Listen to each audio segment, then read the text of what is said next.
Hello and welcome to Grumpy Gamers. You're here with me, Pete, and along with me this week, I have Ben. Hello. Eddie. Hello.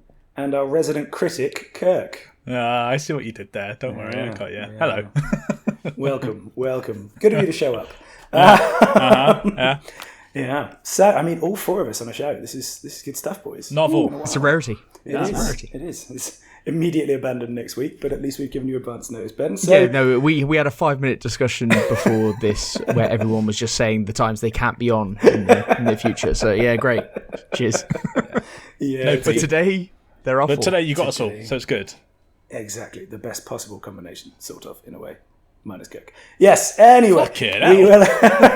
We will, of course, start with the news and then the new releases. We've got an interesting what we've been playing. There's a few of us have got games in there, but I wouldn't have expected any of them, really. So that could be good. Mm-hmm. And then our feature this week is on a topic I have forgotten. No, it's on underrated franchises in gaming. So that could be a good one too. So Ben, do you want to kick us off with the quick news? Yeah, well, we're straight into it this week, aren't we? We're banging into it. Yes, first one. Remnant 2 currently has around 109,000 concurrent players on Steam, which sounds like a pretty big number, and it's beating out Resident Evil Village, Battlefield 2042, which actually does really well on Steam. Okay. And The Witcher 3, which is around 100,000 at the moment. So, yeah, not quite the levels of like PUBG with its fucking 2 million or something, but but still doing some serious numbers. Solid numbers, yeah. Good ones. Yeah. 8th of August. That will be a date that is in the diary for Diablo 4 players. That's when the next big patch comes. There's been the campfire things over the last couple of weeks where they've been saying what's going on. It will include the buffs to sorcerers and barbarians, which I think those character classes are needing and what people are waiting for. So, aren't you playing a barbarian at the moment, Ben? Yeah, and I don't notice anything wrong with it. So it's absolutely fine. Okay. So, I mean, it's much ado about nothing. So, yeah, fine. Wonderful. Just play the game. Next up, Path of Exile 2. It won't release until next year. So, beta expected summer 2024. Bit shit, really. I think it was their like event on the 28th of July, so a couple of days ago, and they talked about it. It might be a good thing because at least they get to see how Diablo 4 is turning out and reacting to that. So Path of Exile 2 is another ARPG for those that don't know. I'm quite looking forward to it. They've had a couple of gameplay trailers for it. It looks pretty damn good. So I think you might be interested in that over time, I suppose. Well, I suppose it's also like, I know Diablo and Path of Exile are a very specific type of RPG, but it is a pretty packed time for RPGs right now. So kind of distancing yourself is not that bad of a move, really. I think that too, because originally it was supposed to come out around now, end of July, I think. And with Diablo 4 having just happened, I know a lot of people still be in the ARPG buzz period, but you've got Baldur's Gate as well, which is more of a real RPG rather than these. They're not, they're more story heavy, but Baldur's Gate, Diablo 4... think about it. You've also got things like Cyberpunk's expansion and Starfield not that far away. You would think there's a big amount of that Venn diagram between those games who are the same people. And there's just not room. I think you have to pick your time carefully, especially with Path of Exile, because it really was a massive kind of contender to Diablo 3. Yes. Yeah. And if they do this right, then they get a nice run up into it. I think it has been in some kind of development turmoil, so see how it pans out. But nothing wrong with just setting the stall out now and saying it's not coming out this year. Yeah, next year maybe. So, exactly. Yeah. Onto a game that's actually been put on hold or cancelled. Actually, Immortals: Phoenix Rising. Mm-hmm. If you remember that, it was the like Breath of the Wild clone, which was the Greek mythology one, right? Really good. I really loved that game. I thought it was great. Sequel has been put on hold or cancelled. It's quite a shame, actually. Yeah. It had a bit of a cult following as well, especially because it came down in price like every Ubisoft game does. Yeah. And people just picking it up left, right, and centre. Just, I think really surprising how good it was. But yeah, put on hold. It doesn't mean that it won't come back. Doesn't mean it won't come back to life. But reportedly, did it do well as well, Ben? Do you know? Yeah, I think it sold really well. You just don't know about the how much money it made though, because as I said, the price came down pretty quickly. Yeah. So I'm not sure it would have made oodles of money, because with Ubisoft games, it's like you wait a couple of weeks and they're 20 quid. Yes, yeah, we've discussed this before, isn't it? Ubisoft are famous for that. And it's almost like you don't buy an Ubisoft game in that launch period because you just know. I think we said this a couple of months ago. That's the thing with Ubisoft doing so many deals is I think you're going to have to be either pretty stupid or really into a game to buy it day one, because you just wait a month or two and it will be on a good 30% sale somewhere. A sale somewhere, yeah. Because this was a new IP as well, and it's like one of those games that I bought it day one, but I'm weird. And I don't think most people. Stupid earlier, so stupid. Okay, fine. Yeah, but most people wouldn't buy a game like this in day one, So I don't know what return it would have actually made, but they did do a very good marketing campaign because they sent it out to a shit ton of streamers and YouTubers and asked them to play it and gave them like access to their servers and stuff like that, and they all loved it. Like it was the best marketing that I've ever seen. You can only do that with a game that is actually good, obviously. Yeah. But nobody's going to try this game just off the bat, this new IP, and people did because they gave it to their favourite YouTubers and they actually went, you know what, this isn't actually bad. I was paid to play it for a couple of hours, but I've completed the game now. It's great. But anyway, sequel's probably not coming, so let's forget about it and put it on that shelf of completely dead. Good games from yesteryear. But talking of good games of yesteryear, Dark Souls is reportedly being turned into a Netflix anime, which I think could be fucking superb. Like the lore behind Dark Souls is spectacular. When I first completed Dark Souls, like I was just watching YouTube video after YouTube video after YouTube video about lore, just learning just about the bosses and the history that they've kind of built into the world. So to turn that into a Netflix anime, I think could be pretty damn There's an good. Incredibly high ceiling on it, isn't there? Yes. Pretty high floor, like in theory. It just. Yeah, I just wonder what they're going to do with the main character type thing. But we'll see. Yeah, that is where it can fall apart. That's where they'd have to get that really right. But would that interest you guys, like watching Netflix? I know, Pete, you've played Dark Souls, but Eddie, Kirk, would you be interested in this? I don't care for anime. Yeah, same. It's not my jam. Well, okay, shameful. Cool. That's good chat. Do you want us to lie? Yes, I can't fucking wait. There we go. What we want is for you to change for the better, Kirk. But whatever you feel. We're just giving you opportunity. Fine. Yeah, that's it. It's about opportunity in this life, Kirk. That's what we're looking for. Okay. Yeah. I don't like where this is going. Why'd you start it then? Why'd you start it? Anyway, yes, let's move on. PlayStation 5 has sold more than 40 million systems. Yeah. Cool. Okay. And they're selling, and they're on sale now as well.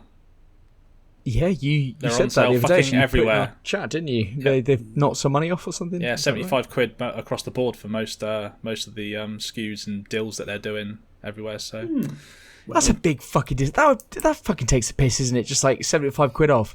Sorry, 75 quid. That's massively material. Why don't you just put the price down a bit in general? Why'd you put the price up fucking 50 quid a year ago if you could just knock 75 quid off willy-nilly? Also, what I don't understand about this one is they're obviously selling very well and they're continuing to sell very well. Why do they need to drop the price all of a sudden?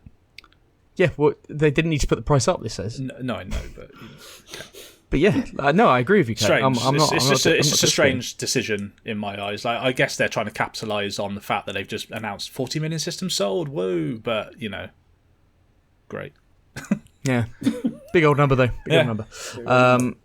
And when PlayStation announced that, Xbox have launched a new shiny dashboard. Yeah. So yes. it's mine's rolling out in the race forward. Okay, good. Rolling out over the next couple of weeks. I think basically like you hover over different games and then it will play a different jaunty tune and different background. I think basically what PlayStation do.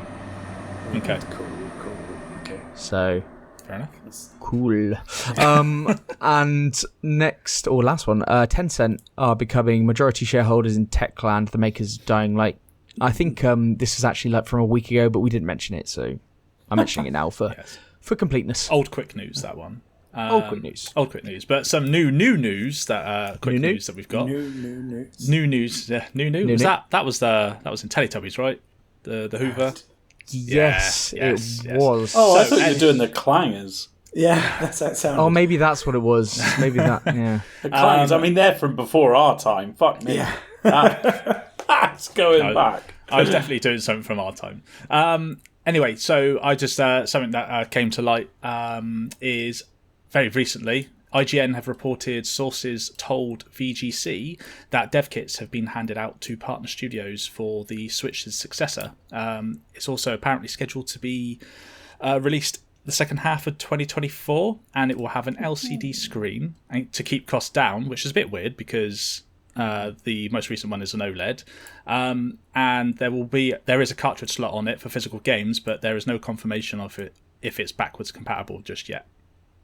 Yeah, So. You brought that to our attention about 15 minutes before the pod, so that's good stuff. That's up to date news. I did then watch a video on it, and yeah, like VGC are really kind of, when they say something, it's generally quite sound, pretty reputable. And what I like is it's hot off the presses news that our listeners will get 2 days from now when we release the episode. Yes. Yeah, that's true. But last week or a week or two ago, it was rumoured that a Spanish dev team had a Switch 2 dev kit, and so I assume that would be Mercury Steam. I think everyone kind of would assume if it was a Spanish studio that it was Mercury Steam. Mm-hmm. So this is kind of like these rumours are rolling, so it's good to hear that that something else is kind of corroborating it. The LCD screen, I think, is logical. I don't think you're releasing that with an OLED on day one. And then 6 months down the line, they're going to release the OLED model. Yeah, it gives them a way to go. And I don't think anyone's looking at an LCD screen and going, this is shit. I don't think anyone's doing that. So, I fucking look forward to it. And hopefully it's back compatible. We don't know. It's Nintendo, also, but... Just a quick one, Ben, sorry. Although you say, no one's looking at the LCD going, this is shit.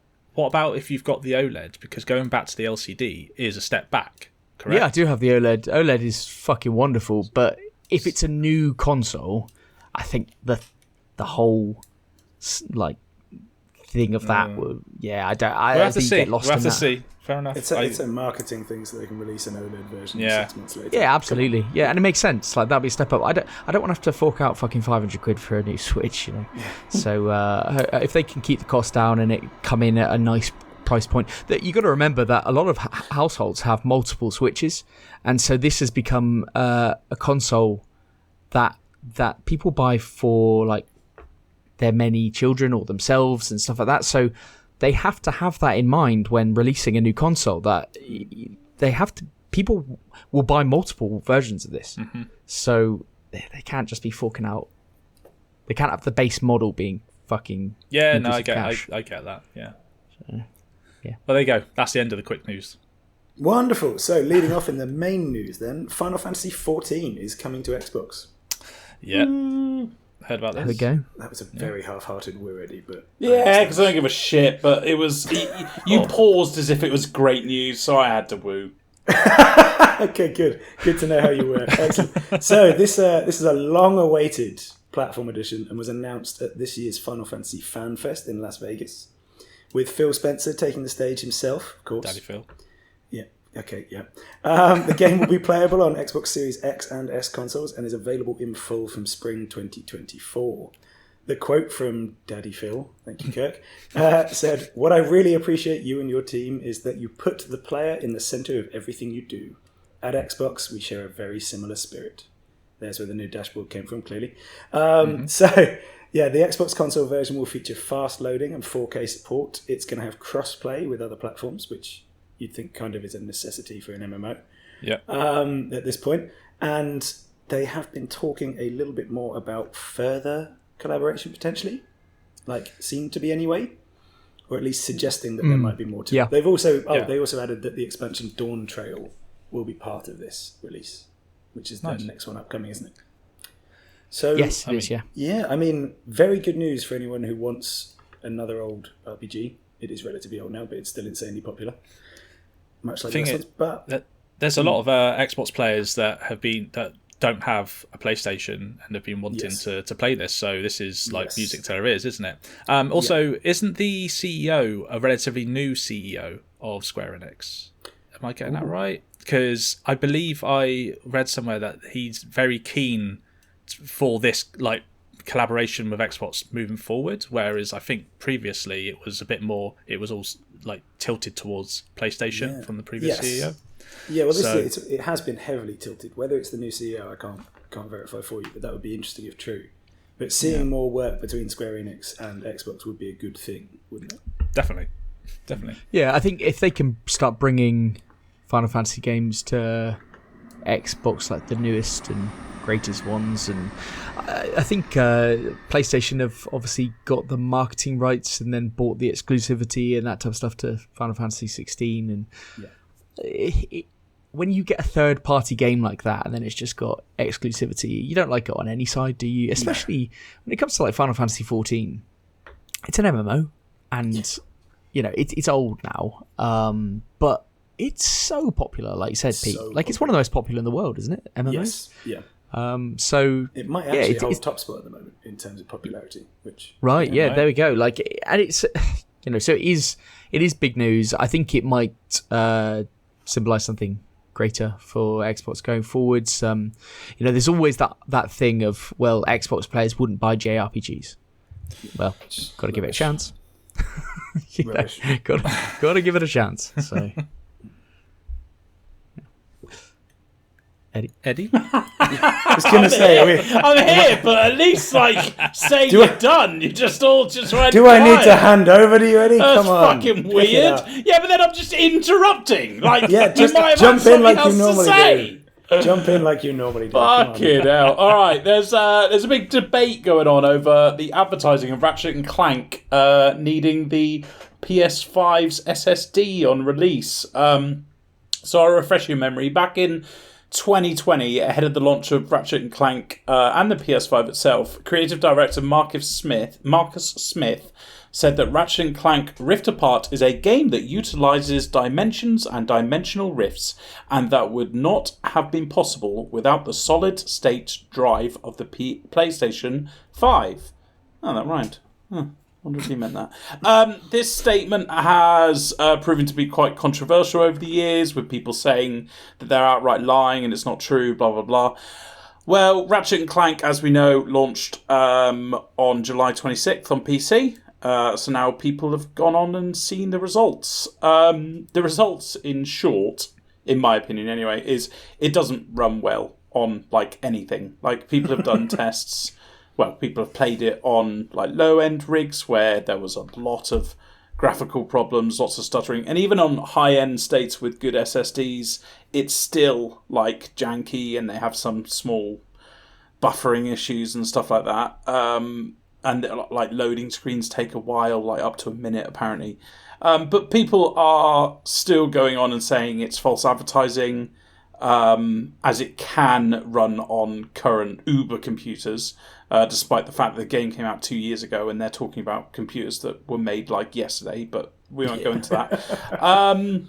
And technically it doesn't need a PS5 SSD like they said. To me, I'll voice my opinion before you guys jump in.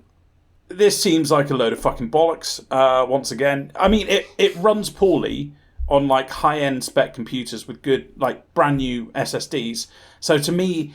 I know you can technically run it, but if it's not running well at all, then that's, to me, not being able to handle it. But yeah, I think it's just the internet being the internet once again. What do you guys think? Ben, I know you talked to me about this earlier, so you got an opinion or two. It's just console warriors, isn't it? I mean, it's one of those things where people are saying this, talking about this statement and then comparing it to as you said, like computers now. Oh yeah, your graphics card came out 4 months ago, and that handles a lot of the grunt work. And yes, you can brute force your fucking Uber computer to play this game, so it doesn't need the PS5 SSD. It was a comparison at the time to like the PS4. Yes. Like, yeah, this is possible because of the PS5's SSD. Like, fucking hell, people. I know we're talking about it now, but we're talking about it because people made fucking... I've seen people on Twitter, they make fucking YouTube videos about this and like, let's talk about it. What the fuck are you talking about? Shut the fuck up. Like, this is just nonsense. Like, it doesn't work very well on an HDD. Yes. News story over. Yes. I think... What's the fucking I think problem? That's kind of the only thing I'd add to this. The original statement, I think, is kind of bollocks. But it's then followed by everything afterwards is even more bollocks. Like... Why do you care that much? Yeah, Why exactly. are you claiming this is false advertising? When it's just a statement given at the time before the release when he's trying to drum up interest. Like, yeah, it's not a years guarantee. ago. Yeah, it's not a guarantee either. So no, you can't just use this in perpetuity. You can't just say this forever. Like, yes, there might be an HDD when you where you have a computer which is fucking insane, and it just. And it can run it. Okay. I can only imagine the only justification for all these outlandish people on Twitter and all that is they're the people that at the time went, bollocks, bullshit, that's not true. And now it's come out on PC and they've ran it and they've gone, see, it does work. I can only assume they're the only people that kind of are warranted saying that. But even still, that's only because they can't go, oh yeah, I was wrong, I'm a dickhead. Like... hands up, because they'll never. No one ever says that on. No one will ever say that ever. So I guess they're the only people. Like, but if you're one of those people that goes like, now, I wish, for fuck's sake, before buying Total War Warhammer 2, they told me this does not run on without an SSD. I fucking wish it, Pete. Because do you remember I bought it and it was like 5-minute loading screens each time. Steam went, oh, it does work. No, it doesn't work. If you think that waiting 5 minutes for a loading screen works, that's not working. Like, sorry. But it's the same with this. Like, a minute loading screens. Like, that's... Yeah, it's technically working, but is it working? Get over it. Just on that point, Eddie, your where you say it doesn't work, we had to do that when GTA 5 came out on the old consoles, because they were HDDs, and there were literally 5-minute waiting times before the game loaded up. Oh, fucking hell. It was fine.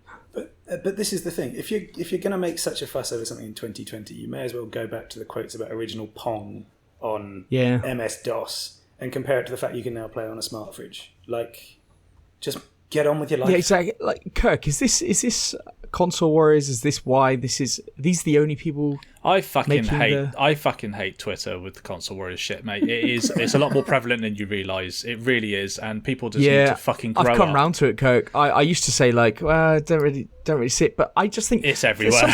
There's some people on Twitter, right, who, and I don't know if they make money through their YouTube videos. I don't know. I mean, I hope they do. Because I think if this is how you really are, if this is your genuine personality, Jesus. Fuck me. Like, this can't be you. Surely this cannot be you. You can't think these things. When people are like so entrenched with the tribalism of like the Xbox or the PS5, it's a persona, right? Like this, they're doing it. They don't genuinely think it. Like, I think they actually do. I think there are some very unhealthy people as well. I'm just going to say that on the record, because there's some shit that goes on online, but we won't get into it. They're mentally broken. Yeah, like I don't get it. I like that's great. That's the fact that they can spend so much time thinking about it. It's anyway. That's our time on it. Let's move on. I'll tell you something that those. Oh, sorry. Go on. I was just saying, went down a bit of a rabbit hole there. But Sorry. I was becoming one of them, so I needed to. But something that would feed right into this narrative of console warriors is Xbox's console sales are down by 13%. So, off the back of that whole 40 million from PlayStation. Ooh. Anyway, Microsoft's latest earnings report has given light that Xbox consoles have seen a 13% drop. However, gaming revenue has seen an increase by 1%. And that is $36 million, which has had Xbox content and services to thank for, which has increased by 5% thanks to I said thanks many times in that. You can tell I wrote this to third-party content and Game Pass. Anyway, this bit I didn't write. I pulled this straight from the article from Eurogamer. CEO Satya Nadella said in an earnings call, "We set, fuck me." We set new fourth quarter highs for monthly active users, driven by strength off console, as well as monthly active devices, and we saw record fourth quarter engagement across Game Pass, with hours played up 22% year over year. So this is from back in April. Microsoft had actually reported a 4% fall in gaming revenue and a 30% decline in hardware from the previous financial quarter, wherein content and service increased by 3%. Fuck me, this is a lot of stuff. Why did I take this one? You're making it a bit stodgy. I know, right? Anyway, the latest quarter shows an improvement with a smaller decline in hardware and greater increase in content and service revenue. Microsoft has previously blamed its hardware revenue decline on increased console supply during that same period last year. It seems that supply is less of an issue this time round. But also on that, it has been a bit of quiet on the front of Xbox exclusives this year, but Nadella remains positive about the future and cited... This year? Yeah, and cited the most ambitious lineup of games ever from the showcase last month. Oh, fuck off. We've got Ben in full rant mode. Yeah, so anyway. Oh, no, we haven't heard that. We normally hear from Xbox next year is going to be our best year. Oh, yeah, that's true, actually. That's very true. Fair to them. They're saying this year. Good point, Eddie. Yeah, he's, that's not wrong, buddy. Anyway, so, yeah, what do you guys think on this? Give me your... does it matter? I don't think it really matters, does it? I'm still unscrambling your word salad a little bit, Kirk, but it doesn't sound great. I apologise. Yeah, I mean, it's clearly not a massive positive, is it? But It's not. But I think the main thing that I took from this personally is just kind of the fact that Microsoft... I don't think it really matters for Microsoft if hardware is going down, because they're clearly making a push with their content and services, which is, by all intents and purposes, where they are wanting to go, isn't it? So I would disagree with you a little bit, Kirk. Obviously Game Pass is the way they want to go, and Game Pass is doing well. I think what this they did say this, the hardware side is disappointing, and I do think the hardware side ultimately drives the Game Pass side. I know Game Pass is all about play anywhere and all that kind of stuff, but the majority of those subscribers will be through the console on PC, that type of stuff. So, but the console is the driver of it all, and I do wonder if a world happens in a couple of generations where Xbox don't do hardware and want to just go down the Game Pass model. But I just don't. But you have to have such a bought-in ecosystem for that to happen. I think the hardware is really so much more important than we give it credit for. I get where you're coming from, but I disagree somewhat with this is why they're buying up devs and publishers, and that's the draw. That's going to be the brand, basically. Xbox is the overarching brand, but everything underneath is pretty obvious. Oh, Xbox has got Call of Duty, Xbox has got this, Xbox got that, and that's what's important. Okay, you want all that? Just get Game Pass. Doesn't matter. You know what I mean? Yeah. It's a weird brand name if you don't sell a box, though. Maybe right now in this gaming landscape, but things change quickly. So yep, absolutely, they do, and in 2 generations' time, this could be completely obsolete. This conversation, because it's just completely different landscape. So yep. Anyway, 15 years from now, you'd think this would be an obsolete conversation. Like, let's be honest. In general. Yeah. I mean, regardless. I think 15 seconds after I said it was an obsolete conversation. Honestly, during at certain points. Anyway. Well, you know who's obsolete? The people that were working at CD Projekt Red. That was bad. That is a horrible segue, We can't allow that. No. Ben's the editor, guys. We've got no way out of this. Sorry. Wow. It's in. They've announced some more layoffs. Going to affect 100 people. They've done 3 rounds of layoffs in the last 3 months. It's going to affect approximately 9% of the workforce. The CEO said, "There's no easy way to say this, but today we're overstaffed." That is fucking shit. There we go. I don't really have much more to comment on the story. But that was the story. There's no easy way, granted, but I think there were better ways of saying it. I mean, he did say a lot of other things. I said it just that one sentence for dramatic effect. Right, okay. But yeah, I mean, they're not being laid off immediately. I think it's running into Q1 2024, and it's part of redefining the shape of the company, they say. Do you know what? Do you know what I immediately thought when I saw this is it just goes to show how important your game is at launch, because we were discussing literally the other day how well Cyberpunk has done well to bring it back, and to now is it very positive on Steam, and after the fucking cataclysmic launch of the game. Mm-hmm. But what's a shame is this is now the third round of firings. It's not going well for the company, and it's I'd be interested to know. The funny bit is, because they're not one of the largest developers, they tend to focus on one or maybe two games at a time. Mm-hmm. Is this just the core devs, and they're going like, look, we've finished Phantom Liberty. Sorry guys, you're done until we're. I was thinking that, Pete. Like, is this just the ebbs and flows of a developer? I kind of feel like it would be. Yeah, like you'd need a massive team to push out a game like Cyberpunk or like The Witcher, but there's only points where you need them. Well, this is why, like, when I say in this story, I haven't said much on the story. Not at all. Because we do talk, brutalize them and then walk away. We do talk about layoffs quite a bit, but we don't know. Like, it's very a lot of people. You'll listen to podcasts on this and go, "Oh, isn't it such a shame?" Blah blah blah. Well, it could just be the ebbs and flows. We don't know. Like, I don't work in this industry. I think the gaming market, the industry is actually very brutal. More than it's not even just that. Think about when a film wraps. Like, everyone on that film becomes unemployed. You don't necessarily call them all fired, but they are all immediately unemployed. But it's a similar sort of process when you finish a big game, I think. I agree, Pete, but surely you just put them onto a new project. You start a new project like The Witcher 4 or something, because it must be so difficult to let go of those people and then go, oh, by the way, you were amazing at doing this. Come back and join us for Witcher 4. Surely you just start that new project. I mean, they've got 800 people left by the sound of it, or maybe even 900. So I guess they've still got the core team they need. They just bring more people in when they need particular assets. Yeah, I guess. Designed. Yeah, that's what I'm guessing anyway.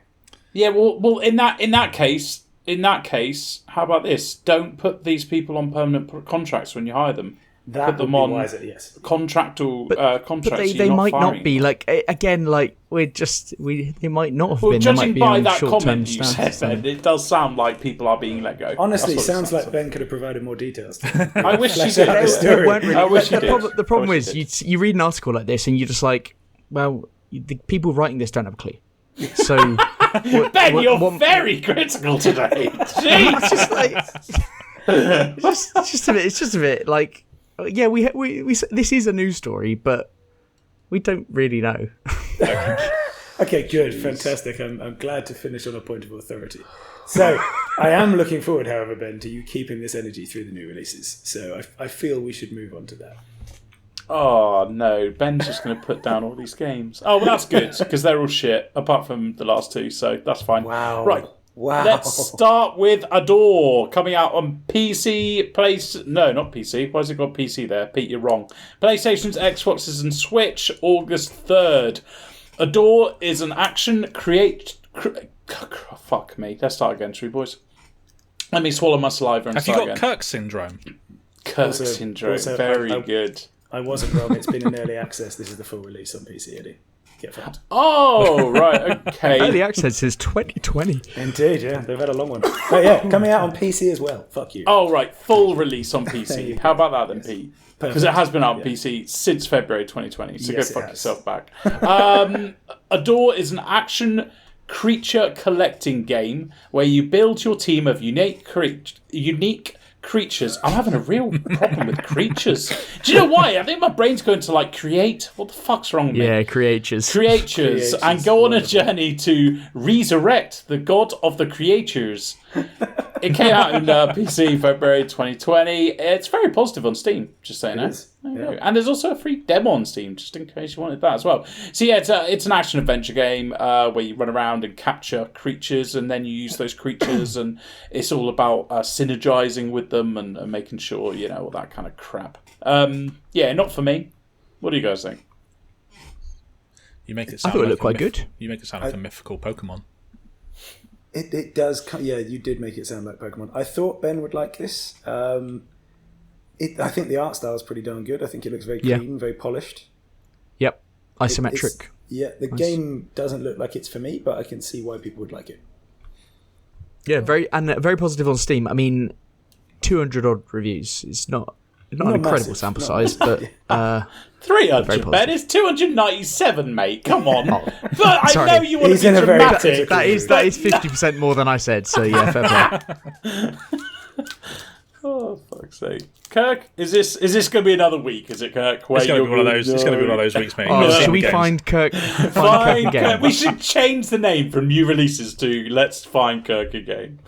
Right, that's fine. The first one's out of the way. Kirk, how about this next one? Flutter Away, coming out on PC August 3rd.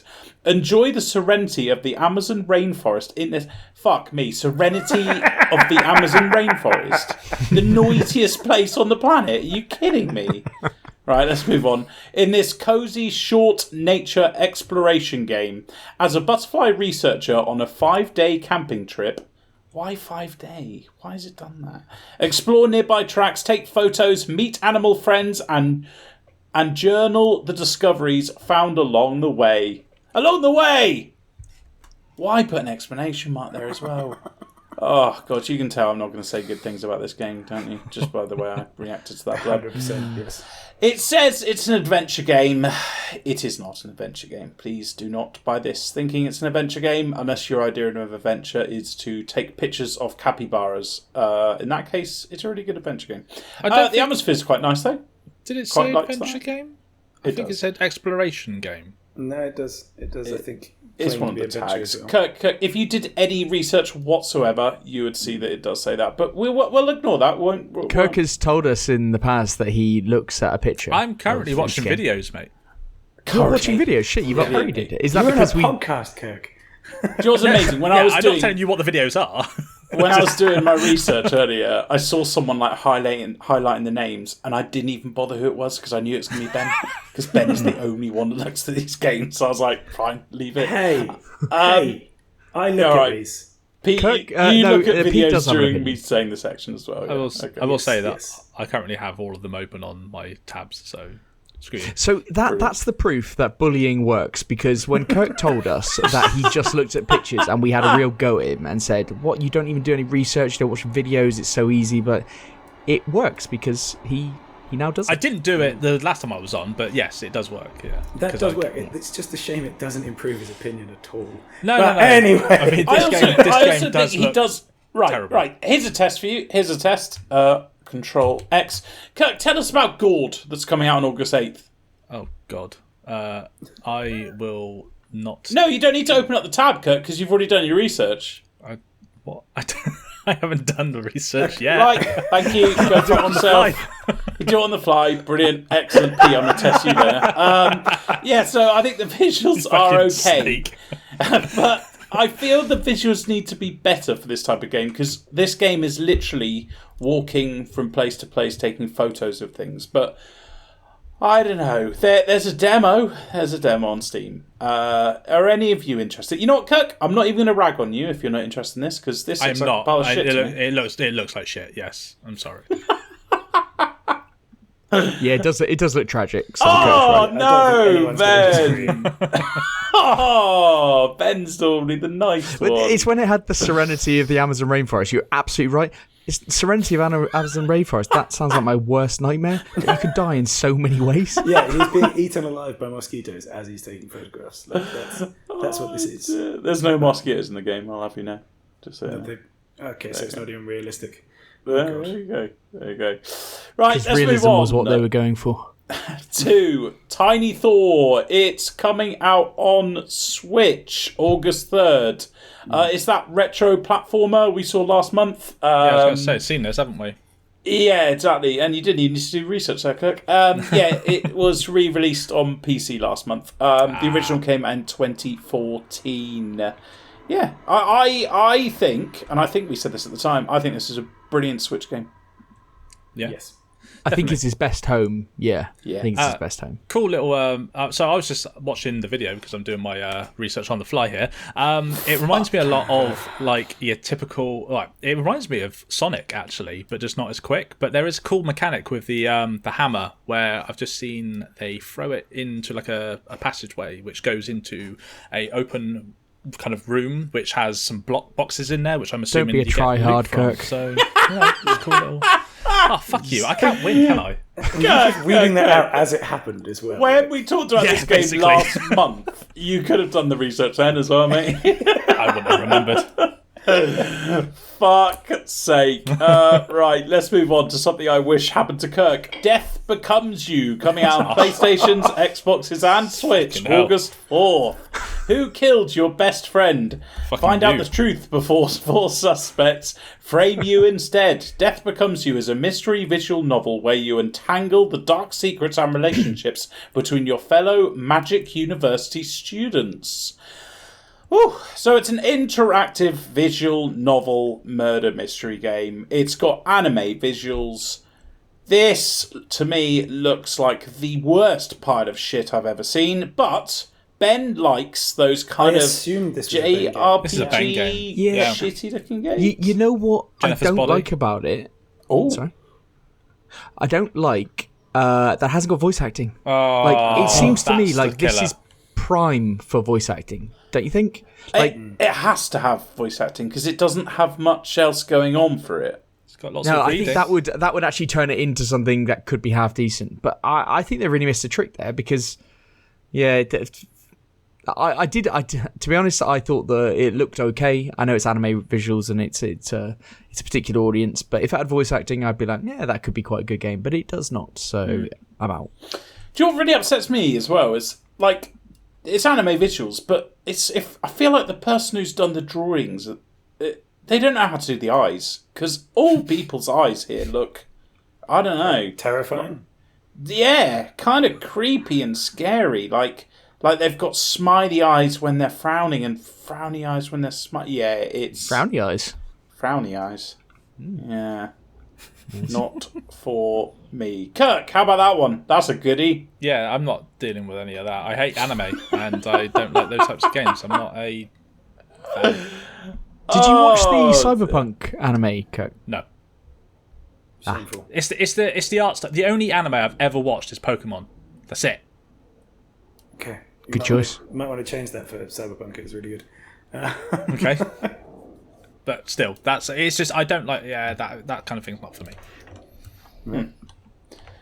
Right, fine. Let's move on to Tower of Fantasy is getting a PlayStation release August 8th. It came out at the end of 2021. It's an MMORPG. Apparently it has an anime-inspired post-apocalyptic sci-fi art style. Never heard of that art style before, but there you go. It's anyone happy about this? I've never heard of it. Very, very negative week this week, isn't it? I like the way you put it. Again, I think the art in this looks really good. It actually kind of does, apart from the character models, which are shockingly poor once again. But otherwise, the environment's gorgeous. I think it's one of those. It's just a mobile game, isn't it? And it's like, and it really, really they make it pop. Like the art style looks really nice, like for anime. It looks really, really clean. But I don't know about the actual game, but but that's how they thrive. Like these mobile games turned into like general console releases. It's free to play on PC. Will it be free to play on PlayStation? I imagine so. Yeah. Okay. You heard it here first. Yeah. If not, Ben will pay for your copy. I don't. There you go. So. Moving on. Wrestle Quest coming out on August 8th on PC. I mixed that one up. PC, PlayStations, Xboxes, and Switch. Can I just interrupt you? It's not free. It's $8.99 on the PlayStation Store. Oh, you bastards, PlayStation. Will you ever stop being the heathen villains that you are? I mean, it's probably the development team's choice. No, fucking PlayStation. Money grabbing I don't think PlayStation are saying you have to charge. I could just read here. It says they are, and also it's coming out on Switch next month for $49.99. Oh, fucking no. Let's move on. Let's move on to WrestleQuest, coming out on PC, PlayStation, Xbox, and Switch, August 8th. Tag team with Destiny. This is what I was waiting for. Pro wrestling and RPG fantasy collide in the ultimate pixel-powered adventure. Macho Man Randy Savage and tons of other icons offer guidance as you powerbomb your way to glory beyond the ring. This hero's journey ain't just an epic quest. It's WrestleQuest! It's a good job my missus is away this week. She'd be pretty pissed off at me screaming nonsense at the screen again. She would. It's an RPG with turn-based kind of combat as well. The visuals are like 2.5D look, but very polished. Looks really nice, actually. It doesn't seem to be much going on in the game, to be honest with you. But it's a great time to be alive for wrestling fans, because we have had wrestling game after wrestling game, and yeah, this one actually looks quite nice visually. What do you guys think? A lot of people waiting for this game. A lot of people have been waiting for this game for a long time since it was announced. So I think it will do very well in the charts. Okay. I don't think it looks bad. No, yeah, it looks pretty good. I thought the blurb was the best thing about it, but I take your point. Yes, yeah. So this is I'm not going to buy it, but it's kind of art style that you're not a fan of, Eddie. But sure. No, I don't mind this. If it's polished, I don't mind it at all. If it looks like shit, then I really don't like it. Yeah, I can't play a game like that. Fine. But this is like, it's those pixelated, but it's really nice pixelated. Yeah, it is that kind of polished, one might say. Wow. There's a free demo as well for anyone listening, just in case. So, Kurt, this doesn't take your fancy either? It does not. Plus, I'm not a wrestling fan. A wrestle fan. I'm not a wrestle fan. A wrestle? That's a weird way of putting it. Right, let's move on to a banger. Gord, coming out on PC, PlayStation's, Xbox's August 8th. Gord is a single-player adventure strategy. Oh, they didn't put I was strategy game. waiting for you to say that sentence. No. That's such a shame, because I really like the look of this game, but now I'm never going to buy it. When I read the blurb earlier, I thought, I can't wait for that. He's going to be so disappointed. To survive, you must build. But to prevail, you must conquer the darkness beyond the gates. In this dark fantasy world, you must complete quests while managing a populace whose personal stories and well-being decide the fate of your tribe. So it's published by Team 17. They don't miss. It's like a real-time strategy / colony management game. You can see why I love this game already. The visuals are really nice. It's got like a good, dark, gritty atmosphere to it. Even the UI is quite nice as well. It seems to be more focused on the people, what I've seen from gameplay, such as they have like 3 bars, including like a sanity bar that you need to keep topped up, else they go mental. Each person has like strengths and weaknesses as well. There's a lot of things like going on, like stories and people saying certain things that you have to make decisions. It looks like a typical real-time strategy colony manager, but with loads of extra things. So I'm really excited for this. I've already wishlisted it. Pete, I'm going to come to you because you might say something positive as well. Yeah, I think this looks absolutely fantastic, but I should start out with a negative, which it's been pushed back to the 17th. I was going to edit that in, but then you cut and moved it down, and I was just like, you know what, it's on you now. No. Yeah, it has been pushed back a week, so expect us to be just as positive about this next How week weird as well. to push it back a week. I know. There must be something that went wrong there. But Something very small must have gone wrong. Yeah, exactly. That's it. But I think it looks brilliant. It's kind of it's sort of like halfway between Valheim and RimWorld for me, if you know what I mean. I think, for one thing, I think the weather effects look awesome. So I'm probably going to play this. I mean, the graphics are 20 times the of both of those games. But Ben, quiet now. I enjoyed your fury earlier, but as soon as it hits Valheim, you're exactly. You're not Just because you don't understand the art style, just move on. How could you when you were dead 90% of the time you played it? Anyway, yes, this one. See, Pete. All right, okay, water being blue should not have been difficult. Anyway, yes, Gord looks fantastic. I'm really looking forward to playing this. Nice. How about you, Ben and Kirk, briefly? Kirk, is it a no from you? It is a no, but it does look lovely. I will give it that. Excellent. Thank you for being on the podcast. Ben. Fucking hell.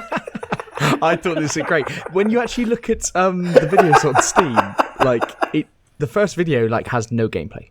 It's all like a cutscene. It's all cutscene atmosphere stuff. But actually, when you get into it, when I actually found a video which had some gameplay, it's one of those real-time strategy games. I think that you have to be on it. I don't know how much of it is real-time strategy compared to slower-paced management stuff. It looked to me like it was quite full on the real-time strategy piece, but I think you and Pete are the go-tos for that type of stuff. So I would say it's not going to be that real-time strategy, because there's there seems to be a lot of focus on the happiness of people, and there's trading and stuff. I would say it is real-time strategy, obviously, but I don't know. I don't think it's like that of Age of Empires, where it's all about just building up and then killing the enemy. I think this will be more focused on a slower pace. Yeah. Okay. Yeah. All right, let's move on to the last one. Legend Bowl, coming out on PlayStations, Xboxes and Switch, August 9th. Unless it's been pushed back again, I don't know about it. Legend Bowl is a throw... It actually has. No, you're fucking... No, I'm joking. You're such a fucking sneak. Yeah, I've just quickly gone on. Oh, wait, hang on. 2021, Eddie. It came out on PC ages ago. Oh, shit me. Yeah, Jesus Christ, I had a heart attack then. I thought, how has it been pushed back to 2021? That's not possible. Legend Bowl is a throwback to the classic 8-bit and 16-bit football games of the past. Take to the gridiron and fight your way to becoming a football legend. Enjoy sim-style gameplay, realistic weather, detailed stats, franchise mode, tournament mode, fully customizable rosters, and much, much more. Yeah, it came out on PC in September 2021. It's very positive on Steam. And I can see why. It's got a simple looks to it, of course, but just like I said earlier, it's done well. So fuck you, Kirk. The franchise mode looks quite fleshed out as well. There's loads to do in it. I bet the gameplay of this game would be really addictive and fun. And with the franchise mode, I think it could be quite long-lasting. So I actually think this could be a little bloody gem for people. What do you guys think? I think this could be great on the Switch. If you're into American football, I think this could be a great Switch game. It looks very simplistic, but I liked games like New Star Manager. If it had any kind of franchise mode which was kind of really into that management sim type thing. Yeah, I think this could be great if you're into your American football. Definitely. It's like what Madden wanted to be back in the day, isn't it? Well, that's kind of what they're going for. Yeah. But I think there isn't anything else really like this on the market, and it could be a good one. The reason I say the Switch is it does seem like one that you're just playing handheld. You won't think too much about, and it's do something else at the same time type of game. Who's gonna be playing this on an Xbox on the big TV? I think that's unfair. I think this is quite a nice chill out game. I would love to be playing this while having Netflix in the background. Yeah, that's what we're saying. Yeah, it's a chill out game. Yeah. Fuck you, Kirk. Talking about that, actually, fuck me. Talk about fucking Kirk. I was on Netflix today, and if you notice, they've got a new bar that says mobile games. They've got a whole mobile. Go on Netflix on your phone next, and it's got a whole new bar down the bottom that says games, and there's loads of mobile games. Oxenfree's on there as well, Ben. I scrolled along. Fucking finally, because how many times have we said, "Oh, Netflix has games"? None of us know how to access them. Yeah, it's only because we broke my main TV yesterday, so we're having to stream on. How did you break the TV? Well, I looked into it, and apparently it's by putting it near a hot source, and it is kind of near a radiator, so I think our radiators just over time just fucked our TV up. Oh wow. In the middle of summer. Yeah. Okay. Well, no, I haven't had the radiator on, obviously. Jesus, actually, fucking hell, my missus does put the radiator on for drying the clothes. There you go. She's fucked the TV. She's fucked the TV. Right. That's not a thing. Have a word. that's the weakest TV. If that's happened. Do you know what really upset me as well, Ben? Is I went, right, we're never buying them again. And it was, what was it? It was the best TV make. And I went on all the things. I can't. Let's say it's Samsung, for example. And then I went online. I went, right, not. Best makes. We're now only going to get the best makes. So I'm not wasting another, 500 quid. And then it came up as the best quality TV. So I was like, oh fuck. It's not broken because of a little bit of heat from a radiator. That's not a thing. We're going into something that's not gaming here, but it's got like the when it like every 5 seconds it has like a big thing come onto the screen, like a loads of static across the screen, as if someone's pushed their foot up against it. Oh right, that doesn't sound good. But anyway, I've got my old TV out, which is fine. It's 50-inch instead of 55, so it feels like I'm looking at a computer screen. But now you're playing on monitor. Yeah. But obviously, when I get all the difference. Exactly. When I get on my Netflix, there you go. There's some little games on it. I'm going to check them out tonight. But that's it for the new releases. My pick of the week, I think, is a no-brainer that I'm going to choose Gord. Not shitting on it. That's next week's now, so you've got to pick another one. Oh, in that case, that's good, because as I said at the beginning, there's the last 2 games I think are the best. So I think Legend Bowl then. Okay, so you, there you go. And then we've already decided next week's we have, we definitely have. And you thought on your feet at a much higher level than Kirk. That was fantastic. Excellent. Very, very fond of it. It's not hard, is it? Let's be honest. Fair play. So, right, bringing us back on topic, because there's been an awful lot of ranting today, boys. It's been good. I've enjoyed it. We're going to go into what we've been playing, and we'll let Kirk lead us away. I'm looking forward to hearing what. Right, Kirk, guys. After all the shit, I'm looking forward to this. I've played nothing. Yeah, there we go. Yeah. There we go. I would have a go at you for that, but that is also my thing normally. So yeah, there you go. I'll let you off that because I have actually played almost 90 minutes of a newish to me game, which is Transport Fever 2. That's right. Not only nobody a new expected game this. To me, it's a simulation game. Oh. I played a simulation game and I actually enjoyed it a bit. I'm just as disappointed as you are, I know. But yeah, I had an hour and a half to kill, and someone else suggested it to me, so I gave it a go.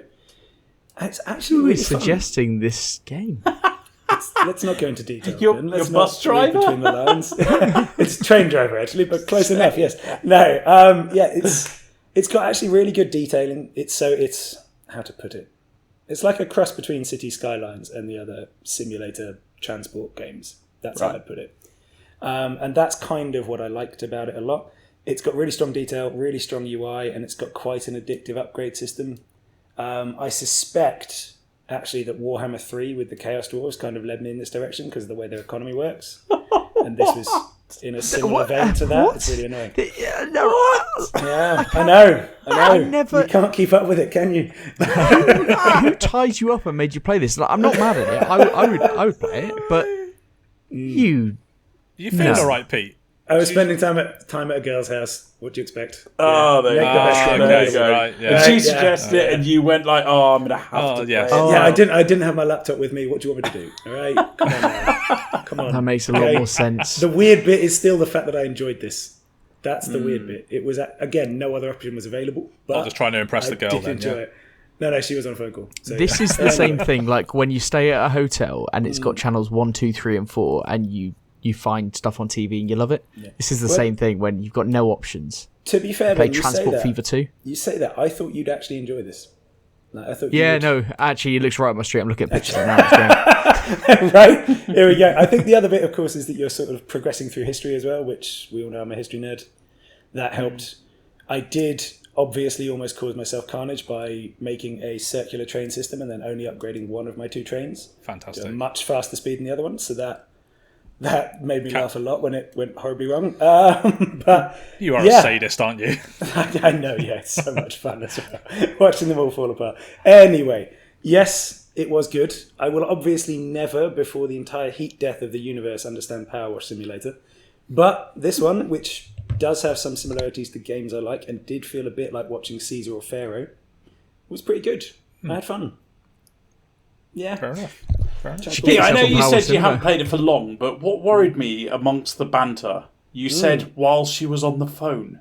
Did you play it while she was on the phone for 5 minutes? Is that what you qualify as playing? No, it was an hour and a half.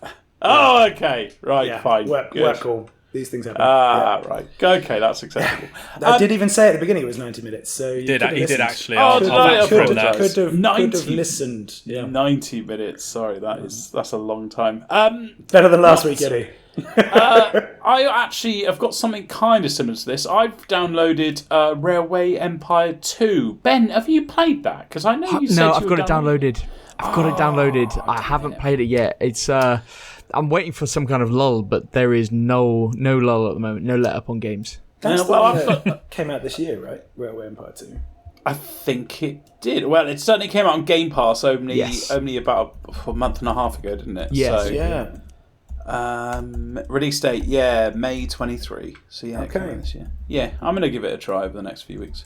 Download it. There you go. But what have I been playing this week? I've been playing 2 games. I played Going Medieval at the beginning of the week. We all know that game that I played. That I bought ages ago. It's still in early access, so it's still having things worked out. But I bought it pretty much close to release day because everyone was banging on about it being RimWorld, but in like isometric view, which is all I've wanted in life since the release of RimWorld. Really, it's getting better. There are a lot more things while playing it, I was like, oh, okay, you can do this last time. I'm still not enjoying it. It doesn't seem like a challenge of a game, which is really upsetting, apart from when it's too challenging. So it will be fine for like 4 hours of gameplay, and then you'll get like a raid that seems way too overpowered, and then everyone dies, and you're like, what the fuck's the point in that?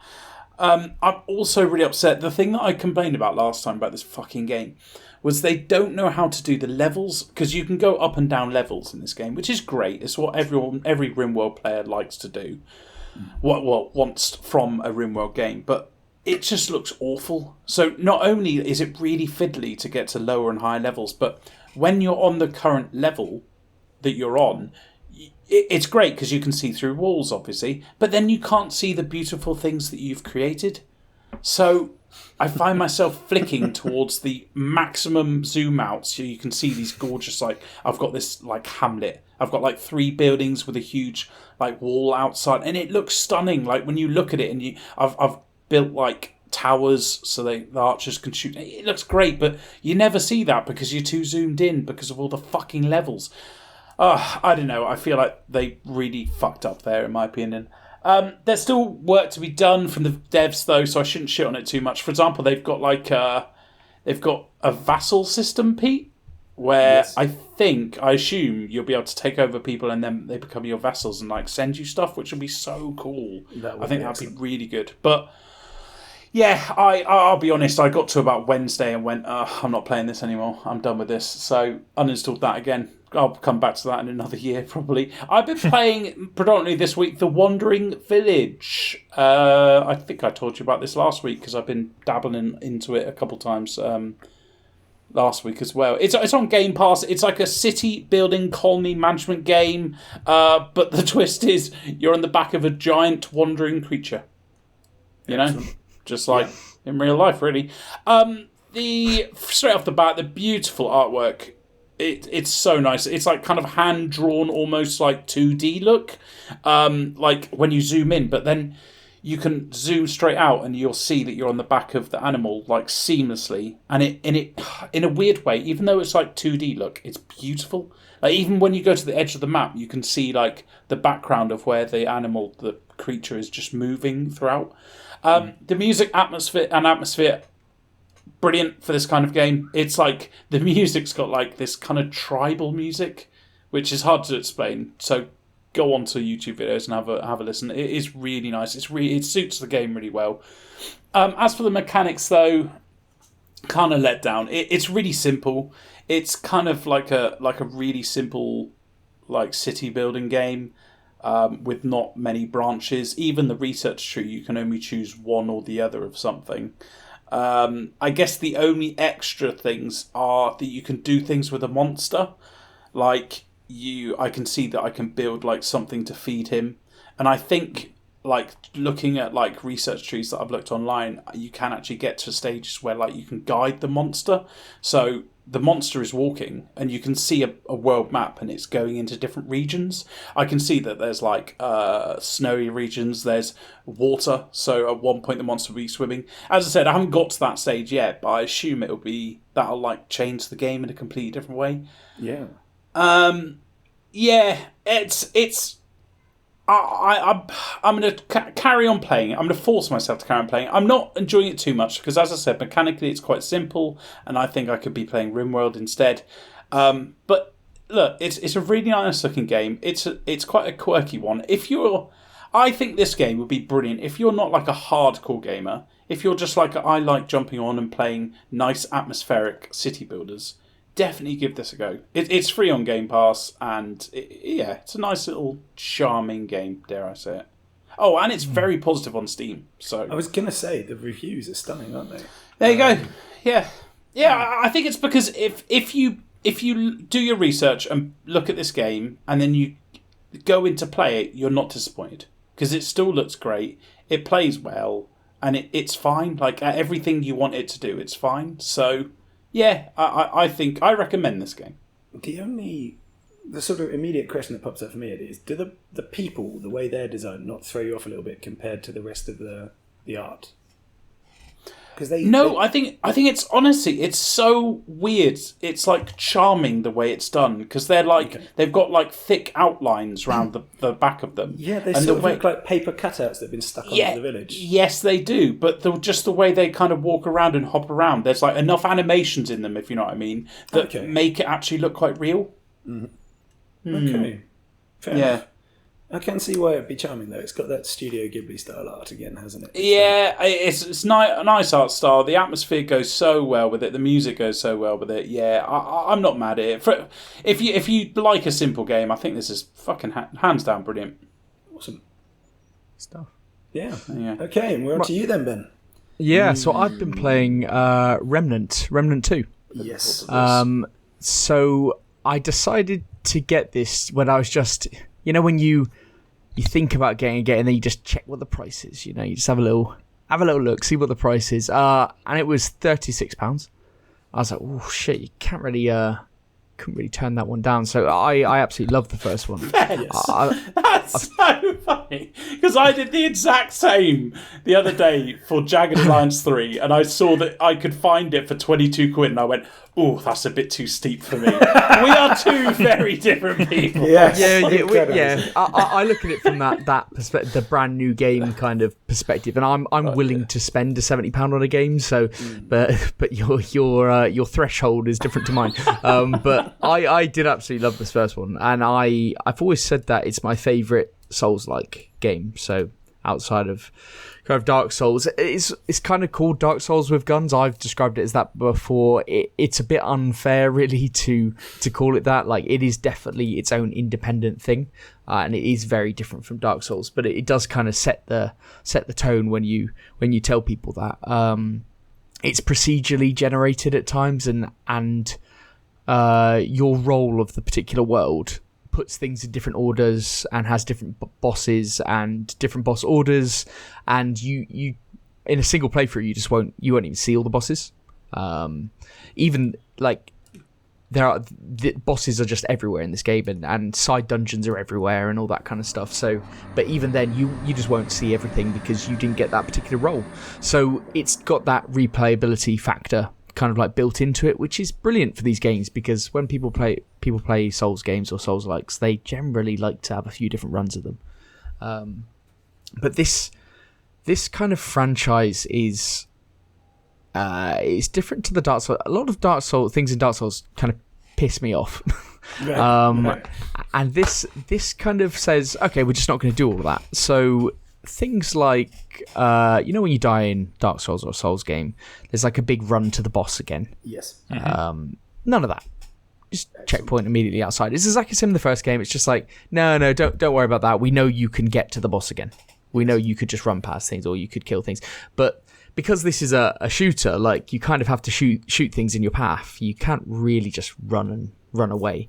So yeah, you always got a checkpoint immediately. There are multiple difficulty options from the outset. unlike a Souls game, and they've added an adventure mode this time. I think it's added this time because I can't remember in the last game, where you can kind of replay areas that you've completed in the game, and you can farm materials, go for different items because the drops are random and stuff like that. So there's different replayability, and you can run that adventure mode game in tandem with your normal game and with the same character. So you could just switch between the two worlds, which is very good. But my favourite thing about this particular franchise is the unique leveling system, and I think this is what really helps with the difficulty stuff. But this game explains it even less than the last one. And this is what you get from like AA games, I think, sometimes. Then they just don't go into they don't explain it. So I think new people to the franchise, and there are a lot more people playing Remnant 2 than there were playing Remnant 1. Yeah. Right. I think there's so many more people playing this game. And I just think like, wow, do these people know about the leveling? It's just not explicit. So basically when you have a level, your character has a power level, which essentially is governed by your equipment, your guns, your level of your guns, and your class, and your level of your class or your classes. Right. That creates a power level. When you go into a new area, whether it's a side dungeon or a main area or something like that, it will then set that area like one level, generally one level, sometimes two it seems, but one level above your power level. Then you do the area, and then if you do it, great. If it's too challenging, then you basically level up, and the level of the area stays the same. So you can kind of outgun the area. But you don't want to do that too much because it obviously costs resources to level up. So you want to kind of be strategic about your leveling. And the last game was so much more explicit with kind of what level the world was, the area was, whether you were below or equal to or above the level of the world. Yeah. And it had like little green arrows and red arrows and stuff like that. This one doesn't. It just has in the top right hand corner, it just has a number like written in like Arial text, like tiny text as well, just like 4. And your power level is like not explicit. You have to go into your character and have a look at it and stuff like that. So it's just not, it's like they're not advertising this kind of like leveling system. And then coupled with all of this, certain bosses themselves have minimum levels. So let's just say my power level was 8 and the world that I was in happened to be level 9 because I was in that world, but the boss in that world actually had a level 10, so I'm well underpowered for the boss, but it doesn't tell you what that level is, I don't think. So there is some weirdness behind the scenes, and I've even looked it up online trying to get a little bit more in terms of how the leveling, the little nuances of the leveling, but it is quite hard to figure out. But it doesn't really matter, the fundamentals are there. But you can't just stick at level 1 and just do the game at that, if you know what I mean, because you have to level because the bosses do get harder. Yeah. So you have to level. But the classes in this game are excellent. Like every class that you choose, it's not, you know, when you start a game like Elden Ring, Pete, like, and you choose which kind of class you are, it means fucking nothing. Yes. Yeah. Basically gives you a starting weapon or like that. You know, you beat the samurai to get an uchi. Yeah. Yeah, it's that type of thing. But this is like very much you choose your character class, and then it's got you level up that class, you get perks, and you get unique abilities. So obviously there's a class called the Handler where you can have a dog with you. And no, you can't name the dog, unfortunately, Pete. It's just called Dog, which is a bit unfortunate, but What the hell? But I do just call him Dog now. Okay. Oh, lovely. But if you get downed, if you like die, he can revive you. What? Which is great. Sorry? And I can ask him to howl, and then Are he'll we start. CPR? Are we just ignoring that? Are we just brushing past that? If I ask him to howl, then he'll continually heal me if I'm within 15 meters of him or something and stuff like that. So it's things like that. He also attack people, and he's pretty OP actually. So he's great. Like it. This is a dog that knows medical care. Yes, it's fantastic. But I've also chosen the medic class as my second class because you can get 2 classes, which again doesn't tell you, but you can get 2 classes. And you can mod weapons very with a wide variety of different cool mods. I'm sure you'd like that, Eddie. Listen. A lot of different character styles for different buffs and play styles and everything like that. And I have like, it's not got the same kind of weapon variety that something like Elden Ring would have, because you know it's guns, but you do get a lot of boss weapons that you can then craft and stuff like that, and you can mix up your main weapons, but the actual weapons that you start with, you can pretty much use them for the whole game, just leveling up and just putting different mods on. So I've got like a fire mod that I got at the start to like give massive kind of beasting damage when I need it, but pretty much I'm interested in survivability. Like I need like healing buffs and all this type of stuff, because to just die is as little as possible. But it's so you can create that in different way, and I just think the flexibility around character classes and how you mold your character is actually really great. You can do some really interesting type builds, and the game itself, like it's a third person shooter, and it feels great. Like the actual gunplay is really good, really impactful. I actually bought this on the PS5 just so that I could play something on my PS5, and it feels great in the controller. Like it just feels impactful when you're actually shooting things, and the difficulty factor, like I don't know what it is about just I found this was the same as the last game. When you actually get into the run of this game, when you actually get into the rhythm of it, like it's not difficult unless you play on like a really hard difficulty or stuff like that. You can make it as difficult as you want, but on the normal difficulty, you can brute force bosses. Like, and that's something that I really like. Like if I'm watching Distortion or something play this online, they're having to be quite tactical about their boss fights. They're playing on veteran or they're playing hardcore or something. But if you just play on normal difficulty, like you can generally brute force bosses. You do them once or twice, and if you die, you could just do the same thing repeatedly. And that one time, you will just fucking fuck up the boss, or go and level up. And it is that type of thing. Like I will go and level up, and hopefully my power level won't go up, or if it does, then it doesn't matter. The boss is set at the level. As long as you've done it once, the boss is set at that level, so you're gonna beat the boss at some point. And there's so many fucking bosses around every corner, so it's always that dopamine hit of like next one, side dungeon, choices. Do I want to do this dungeon? Do I not? But everything is interesting. Like you just want to do every area to absolute completion because it's just fucking fun. Like it's just the first session I played of this game, I just played like 5 hours straight. You're just like, oh, where's the time gone? It's just fucking brilliant. Nice. Secrets everywhere. It's very much that Elden Ring style kind of like secrets everywhere, but the drops are random. That's the thing. But they've got that adventure mode, like I said, where you can go and replay so it gets different drops, farm materials, that type of stuff. But it's not open world, and it is kind of a traditional dungeon game. Yeah. But as I said, the worlds kind of like generate in front of you, and they've just got side dungeons which go off the main path. But the map is very good. The mechanics of the map is really good, much better than something like Jedi Survivor or anything like that. Map's excellent. Tells you quite explicitly which way is the absolute way to go. It won't tell you where when you're exploring, but once you've found the door to go through, it'll be like, oh yeah, this is the one for the main campaign. These other ones that you might walk through, they're side dungeons. So you do them if you want.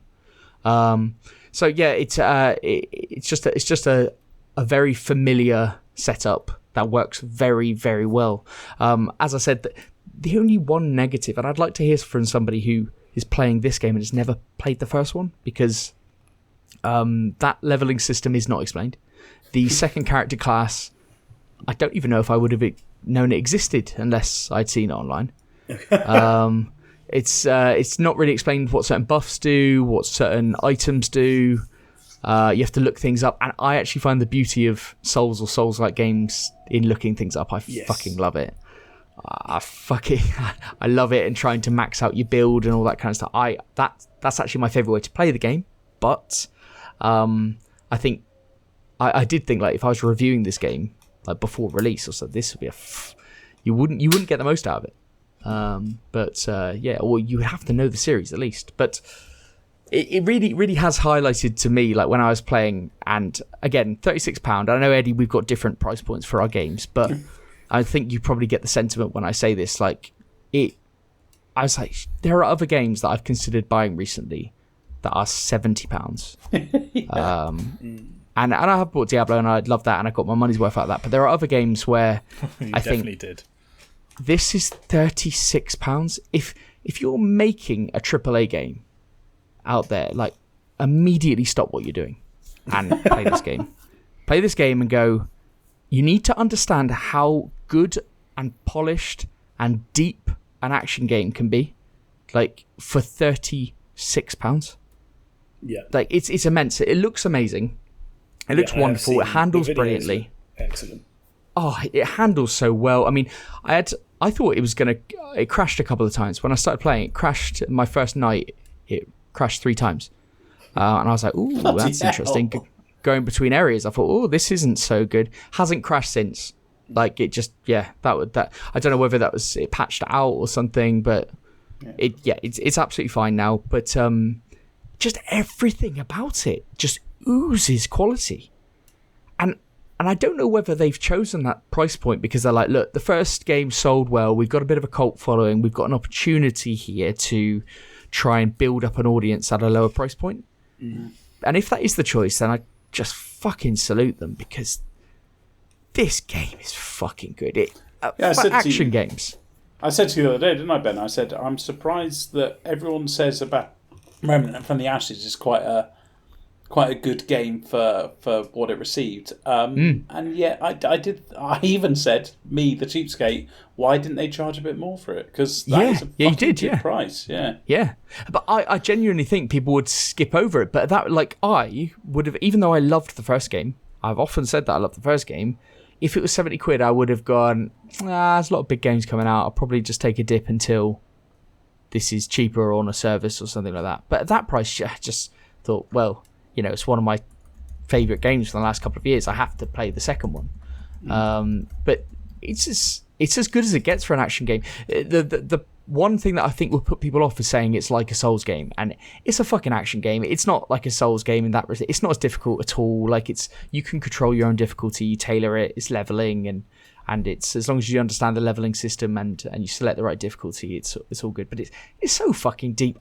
I love the series, and I don't understand the systems really at all, like, behind it, beyond the surface level. Like, you have to look everything up and stuff to really understand. And I'm watching people play it on Twitch that have played it they've completed the game several times again and again, and they're still going, oh, I don't know about this, I don't know what that does.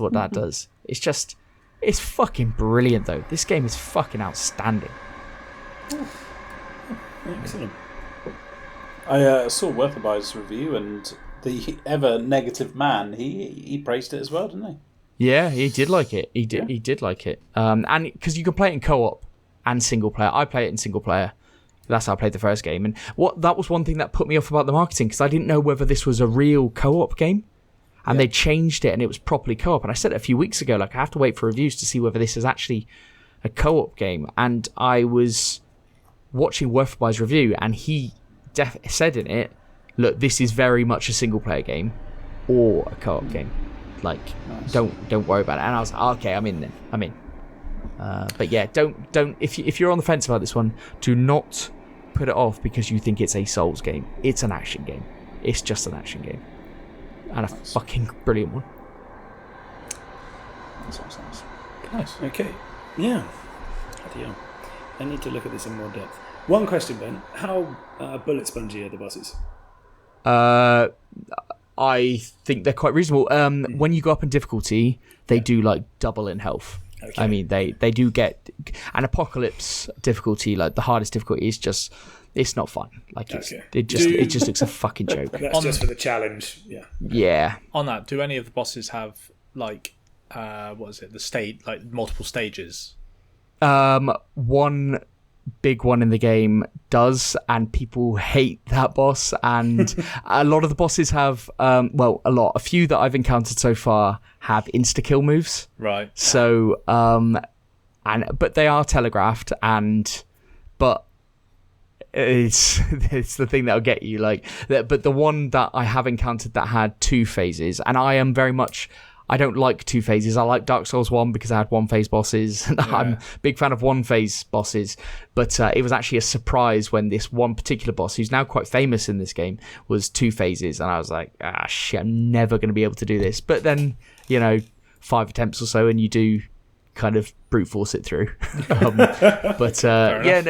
It's for just, so you forget. I remember loving the first game, loving it. But you forget until you start playing the sequel and you're like, oh yeah, this is one of the best games out there. Yeah, okay. Why didn't I realize that? Why wasn't I so excited about this game? Okay, big statements. Big statements. Excellent. Well, yeah, okay, good. I mean, it's from the guys who made Darksiders 2 or 3 or both, isn't it, as well? So... Is it? I didn't know that, actually. I think so, yeah. I think it's Gunfire Games, isn't it? So yeah. Some would say they're an underrated franchise. Oh, some would. Some would.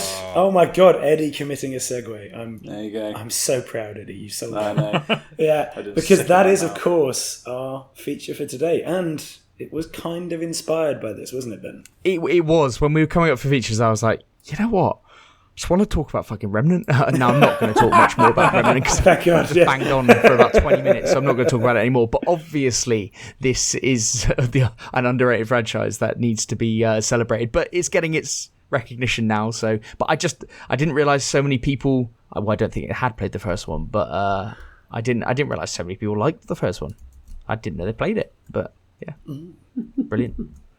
Fair enough. Yes. Well, I mean, it was a very good suggestion to look at underrated franchises because obviously, even with some very niche people on the show like myself and Eddie, who play weird little games quite often, and Ben, who likes indies on the Switch, we do often focus on the big hitters, don't we? And it's quite nice not to, I suppose.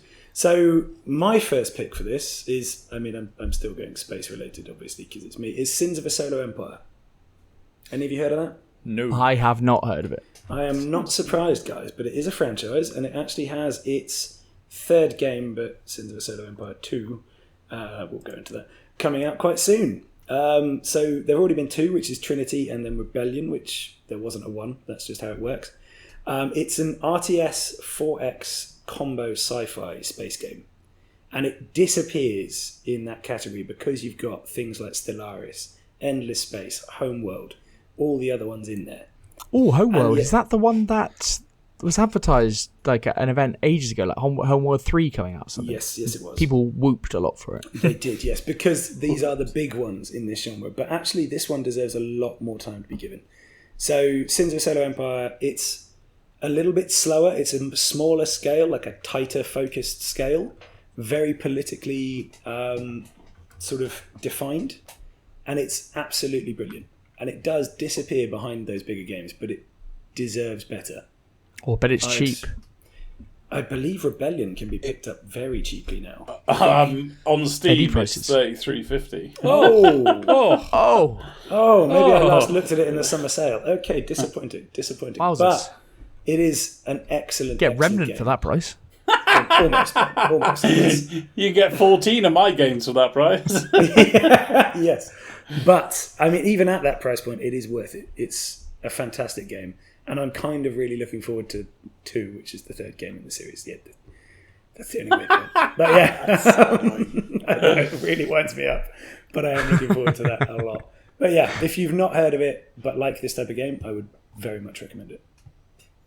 They do Galactic Civilizations as well, Pete. They do, yes. That particular developer did also do Galciv, which I also like and is bigger than this one. But and I don't know if you played it, but I know at the time you said you wanted to play it. They do Off-World Trading Company as well. Yeah, that's been on my wish list forever, and I still haven't played it. Yeah, I think it's on mine as well. Wow. Nice. Yeah, nice. I like that. I did notice you were highlighting it. I know, it's rare that I don't know a game. Yeah. You know what's funny, Pete? I recognised it as soon as, and this is a weird thing, out of all the things to see on Google Images, there's like the front cover where there's a man with his arms crossed. That's what I recognise the most. But honestly, I've never played it. Well, I was gonna think this is quite good. To be fair, this is a strange reference. I think, Eddie, you saw me play the demo for 2 at EGX last year. Oh, right. Yes, Yeah, I remember you were very sure. excited about something, and I just had to sit and watch you play a game for 20 minutes. Yeah, without paying enough attention to pick up the name. But yes, there we go. So at those events, right, sitting down and playing like a 4X game or something is just such a fucking waste of time, I think. Like, really, all you get essentially is the UI. You get no idea of how the game actually functions. and you've got the fucking dev or somebody like stood over your shirt, and then you have to fill in a questionnaire. Oh, do you like it? No, I don't have a fucking clue what's going on. Sorry. To be fair, Ben, I did enjoy that though, because I just put both headphones over my ears and looked at the screen when he looked at me, and just kind of that sounds like you. It was just like looked at him, slowly closed the second headphone over my ear, and then turned to the screen without engaging in anything. It's great. It's a fantastic moment for all of us. But anyway, that's one from me. Come on, guys. What have we got from each of you? Shall I go? Next? I'll take it. I miss Time Splitters because nice. I mean, it's a game. I see what I did there. I didn't even do that on purpose. Okay, good. Right, ruined it. Okay. Yeah, just being honest. I just loved this franchise, and it's a shame that it was put to bed. Do you know the general story about why they didn't make a sequel? No, I don't actually. No. So basically, it was Time Splitters 4 was teased. I can't remember the year. I think it was like 2009 or something like that. No, 2008 actually. And basically, Free Radical went into administration, and they had put together a small demo for it, but no publishers wanted to pick it up. And the reason for that is because Haze, which was Free Radical's previous game, to them confirming they were going to do Time Splitters 4, didn't do very well. So it didn't kind of pan out too good for them. They did get bought by Crytek in the end, and they were rebranded to Crytek UK and then put onto other projects, which I believe were just the like the remasters of Crysis, etc. Okay. But yeah, that's generally the story of it, and basically Time Splitters has just been in like non-existent for since then. But the franchise itself, have any of you must have played it, yeah? All of you? Yeah. Well, yeah. I didn't. I think I always thought as a kid, and this could be completely wrong. I don't know. I always thought of it. Thought it was a shit Perfect Dark. So I was just playing Perfect Dark. You see, that's most people say it the other way around. They think that Perfect Dark is a shit Time Splitters. No. Yeah. Shut your fucking mouth. Yeah.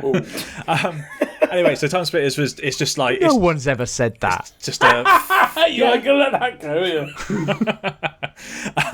Time Splitters was just a fun game to play. It's a game that didn't take itself too seriously. There was loads of characters to choose from. It very much tongue in cheek.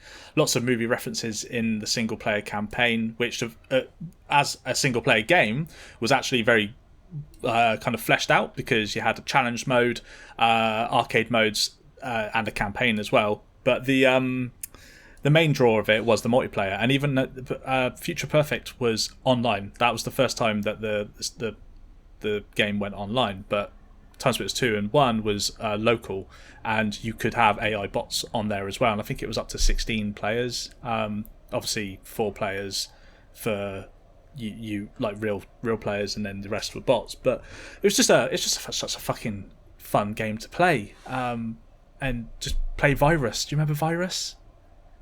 It's literally where I'm guessing I'm hearing some murmurs, but Virus is just one of the kind of games which is just fucking incredible with your mates, and miniguns, playing as monkeys and trying to kill all the enemies from trying to get you is just I miss it, man. I remember this because you probably played it, Pete.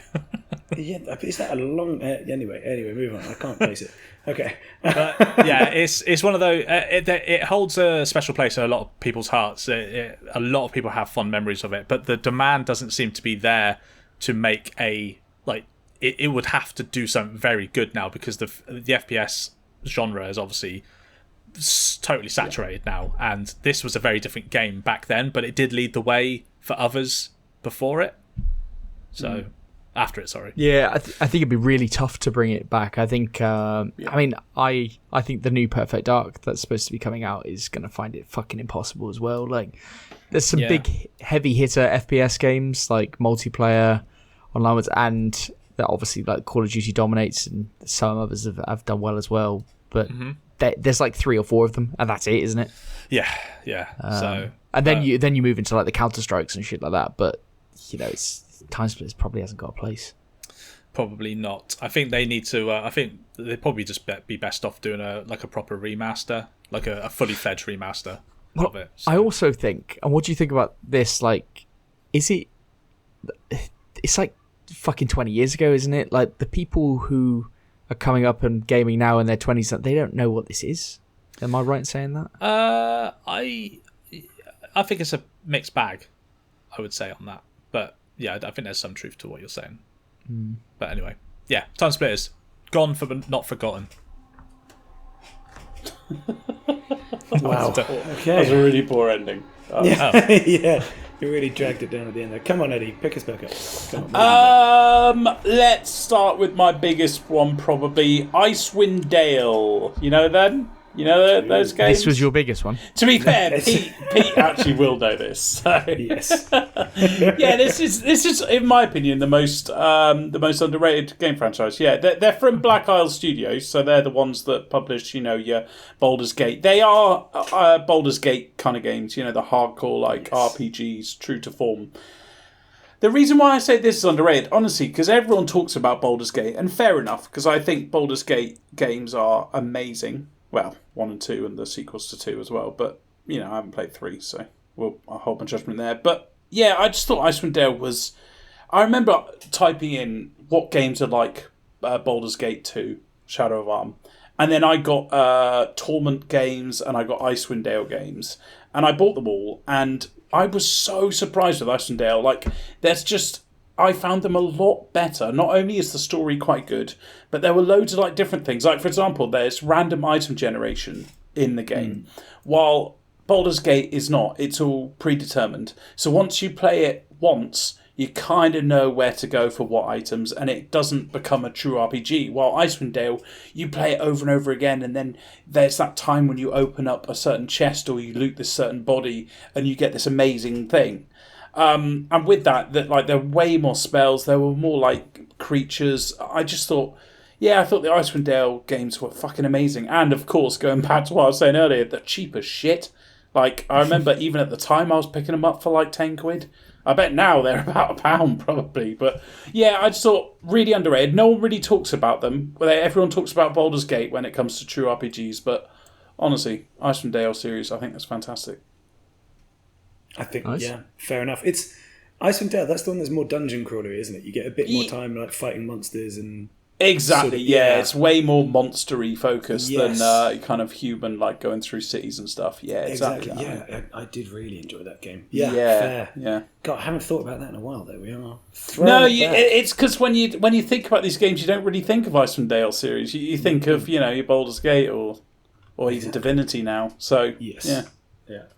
Fantastic. And, I mean, obviously there's a load more, and I feel we've got a few more we can list off as well. But are those your highlights, Ben? Would you say Remnant's your top one? It would be. I'll just rattle through some others. I thought when I was researching this, because obviously this was inspired by Remnant, and then I was like, but do I have many others? And I don't have too many that spring to mind, but one that I really want to try the latest one, because when I looked this up, it seemed to be quite popular on the list. Ace Combat. Do you guys remember the old ones on PlayStation and stuff? Ace Combat 7 is supposed to be really fucking good, and they've got a Top Gun Maverick expansion to it or something as well. So I'm actually I did hear somebody on a podcast not too long ago talk about how fucking good it was. So I might give that one a whirl, because that is a proper legendary franchise, isn't it? It is. I had no idea there was a 7th one, but it really is. Yeah, there's a 7th. I think that's the latest one. It must be. Yeah, Jesus. Yeah, that's awesome. Must be good. Yeah. So I think I'm going to give that a try. The other franchise that I don't think people talk about a lot, as much as they should, is the Tomb Raider reboot, the 3 latest ones. I think they're so much better than the Uncharted games. So I'm all aboard that train. So on Uncharted, we do. So yeah, that's the the other one. Tomb Raider reboots, they're all fucking class. So yeah, they're my other two. Excellent. I suppose, I know, Eddie, I know you've got a fair few more, and Kirk, I think you do as well. I only actually included one other in here, and that was Burnout. Great game. Oh, the fucking great. Right. Yeah. Like, literally the only racing game I ever considered worth playing, except Mario Kart, for very different reasons. But it's the fact that they actually prioritised it being fun over like the hyper detail and the realism and stuff. Yeah. And that you could smash your friends off the side of the road and laugh as you did so. That was glorious. Fantastic Pete, games. Did you ever play Carmageddon? Oh, yes. That was a hell of a game. It's on the PS1. Yeah, I played that. I should have brought that one long because way there was back. a 2 as well, wasn't there? So it's a there was. franchise. That's real old school. Wasn't that on the Mega Drive? Is that, am I right? Oh, I played no. on PC. I was going to say, Carmageddon was on I think PS1, it's I something believe. Wow, that's cool. Oh, was I it didn't know that. PS1? I played on Okay, PC. let me look at this. So this has actually become a 2-for-1 because you've got Carmageddon and Burnout. And Burnout. Yeah, There you go, through wonderful. me potato mash eating people. There you Oh, go. fucking hell. Wow. Yeah, sorry, okay. Carmageddon you definitely was comment PS1, by the way. If you Yeah, are, PS1, if you are, PS1, if you yeah. are a mashed potato fan, these are better versions of the games you like. Anyway, Jeez. yeah, even Paradise, wonderful, excellent. So yeah, Burnout, right up there. Yeah, well, that isn't Paradise on Game Pass? I believe think it they're is. didn't they do it? They did a little reboot in 2019 for it, didn't they? And I think that's Yeah, they got remastered. Yeah, that's it. Burnout Paradise remastered. Yeah. Yeah. Yes. Just a couple from me, which are scary games actually. So we got Condemned. That was launch console for the 360, I believe. Very nice.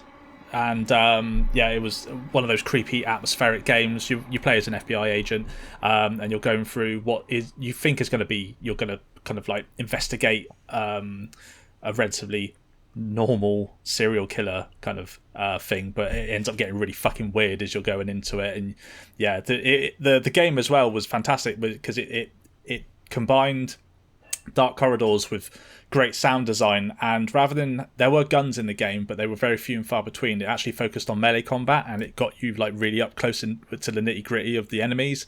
So it was one of those kind of it was like, you felt really like confined basically. And then the other one was Evil Within 2, which I played during the time I had COVID, which was not a fun time, the COVID part. Playing Evil Within 2 was actually a saving grace for me. But it doesn't seem they're going to make a third one because 2 didn't do too well. So Yeah, how much did that stack up against your Resident Evil? What do you think? How does it place? I preferred Evil Within 2 over Resident Evil 4, but I much prefer RE2 over Evil Within 2. In fact, okay. I've just actually rebought Resident Evil 2 so I can go through the campaign again, but as Claire instead of Leon. So, Oh, you just bought Resident Evil 2 again? yeah. Yeah. Good So, fucking game. Yeah. So those are my little mentions there. Good job. I got fucking loads left because I am a pure indie player. So, but hey, guys, like I've got a list of what only 1, 2, 3. I've got 7 here. Trust me, when I opened up Wikipedia and typed in game franchises, I had about 21 that I had to rattle down to these 6. But let me rattle That through was an these. editorial process. I like that. Good. I know, you may have noticed they're all in alphabetical order. That's because I fucking went through Wikipedia alphabetically. Alphabetically? Yep, that's a word. Right, first one, Dynasty Tactics. These are Dynasty Warriors games, but they were based on tactics. So it was like a chessboard. And they were fucking brilliant. They did number 1 and number 2. I got both of them back in the day. Fuck knows when they came out. Probably when I was a child. But they were amazing. And I feel like because it had the Dynasty name next to it, a lot of people went to play them and they were more into their hardcore fighty games. So they don't like them. Hugely underrated. Brilliant games, but they stopped them because they weren't very popular. Oh, Eddie, what's that Dynasty Tactics type game that we were talking about ages ago? It's like that I was considering buying. It was like a 7 in the franchise or something. Oh, Romance of the Three Kingdoms? Yes. No, it wasn't that. Like there was a game that was, and you thought it looked pretty good as well. It's definitely like a tactical Dynasty Warriors type game. Was it Dynasty Warriors Empires? Yes, Because that's another familiar. So that's another one, Ben. Like Dynasty Tactics is literally like a chessboard. It's like Dynasty Warriors square boards. Empires 8. Yes, so Empires is where Empires is brilliant. You got the fighting, and then also you got like the management side. So you like tell generals where to go, and outside of the battle, you have really cool features like recruiting and moving up maps and attacking certain places. Good. Tactics is like a chess game, but huge, and with all these characters, and they have special abilities. Really, really good. But yeah, Empires, I think that's also really underrated. State of Decay. How many times have I said on this fucking podcast that I think State of Decay is actually a brilliant game and everyone says it's shit? Yeah, massively underrated. Number 1 and 2, and number 3 is supposedly coming out next year, but it has some problems. Also, Anno series. Pete, I bet you've played about 3 or 4 of these fuckers. I considered having this on my list as well, but yeah. Yeah, really underrated. No one really talks about the Anno games, even though they keep on coming out every 2 years. But so they must be doing something right. But yet no one goes, "Oh, I can't wait for the next Anno game." Underrated. Another underrated. Pete, Endless games. You fucking love Endless Space, but I love Endless Legend as well. Endless Legends is great. I didn't think I could count that as underrated though, because Endless Space is massive. But Endless Legend, I suppose, it's massive amongst the community, Pete. But even I've played Endless Space. Yeah, badly. Yeah, it's because Pete made you. Yeah, badly. I enjoyed it. I know, you told me, man. Didn't I introduce you to the first one, Pete? I think you may have done, yeah. I think you actually may have done. I introduced Pete to Endless Space. God, jeez. Imagine that. Be that way around. Yeah, and then quickly he then got so much better than me and told me how to play it. But, yeah. You chucked some serious hours into that one, if I remember correctly. 100%, yeah. Still do, occasionally. Right, I got 2 more. Stay focused, people. Pro Evolution Soccer. That's really? Controversial. Really? Okay. Yes, and hear me out, because it is underrated, because everyone used to bang on about FIFA, and it became so prominent that Pro Evo got swallowed up and ceased to exist because how big FIFA was. But it's because Pro Evo went shit. It used to be the best. But then it was always the best. I mean, then it went shit though. No, they didn't. They didn't go shit, Ben. The mechanics were still better than FIFA. It's just they're not now. They didn't have the licenses and shit. So it did like instead of scoring with Rakoba, you were scoring with Rebecca, which was really off-putting. Yeah, but it is pretty shit now though. It still is around. Yeah, but it's not Pro Evo, is it? It's called something else. It's Pro Evolution something or other. Isn't it? All right. Right, fine. I'll look that up. Massively underrated, and that was by far the best football game for decades, and it always went under the radar. Last one, Wasteland series. I think Wasteland 1 was brilliant at the time. I think Wasteland 2 is one of my favourite games, probably top 3 of all time. And Wasteland 3 was okay, still a good game. I was a bit underwhelmed because I was comparing it to 2, but still, nobody talks about Wasteland 2 or any of the Wasteland games amongst top ranking RPG kind of isometric games, and I think it really is up there. So yeah, I'll let you have that, even though we know about it well. I'll let you have that one. There you go. Yeah, probably because I talk about it every 2 weeks. I was going to say, and it is a bit like saying that Burger King's underrated next to McDonald's, but I take your principle with that one. Yeah. And the new Pro Evo is called eFootball. Yeah, it's eFootball, but it's eFootball. It's a completely different game. Yes, I know it is. We all know eFootball. It was free, wasn't it? We all played it. No, I even at free, I thought it was too expensive.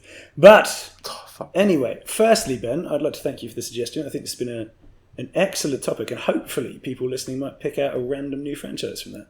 There were a few random ones there. There definitely are, and definitely ones people wouldn't always think about, as well as Pro Evolution Soccer, the main competitor for the main football game for decades. Yes. Anyway, and Wasteland, that incredible RPG series. But. Yeah. Anyway, if anyone wanted to get in touch and tell us, is amazing. I said Tomb Raider, to be fair. Yeah, you did. That's about as mainstream as you can get. We were doing so well for a while there, guys. But yes. Anyway, if anyone wanted to let us know their favourite underrated series, Ben, how would they do so?